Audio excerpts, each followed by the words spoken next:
Tim Opsnal Polsek Martapura Kabupaten Oku Timur akhirnya menangkap pelaku tindak pidana pencurian dengan kekerasan. Pelaku ditangkap setelah menjadi DPO Polsek Martapura selama 5 tahun. Ricky Renaldi, pelaku tindak pidana pencurian dengan kekerasan akhirnya dibekuk oleh tim Opsnal Polsek Martapura di sebuah pondok area kebun sawit Desa Kota Baru Selatan, Kecamatan Martapura, Oki Timur. Dalam penangkapan tersebut, pelaku yang menyadari akan kedatangan petugas kepolisian mencoba melarikan diri ke dalam area kebun sawit. Tim Opsnal Polsek Martapura pun melakukan pengejaran terhadap pelaku agar tidak terlepas lagi dari buruannya, mengingat pelaku sudah 5 tahun menjadi DPO Polsek Martapura.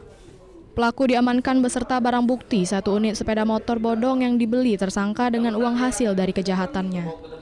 Selama menjadi DPO tersangka, Ricky Renaldi sering berpindah-pindah tempat agar tidak terlacak oleh petugas. Sebelumnya di tahun 2018, Ricky dan temannya Darul Mustopa merupakan pelaku penjamretan yang sangat meresahkan masyarakat. Tetapi tidak perlu waktu yang lama, di tahun 2018 pula pelaku Darul Mustopa telah diamankan oleh petugas.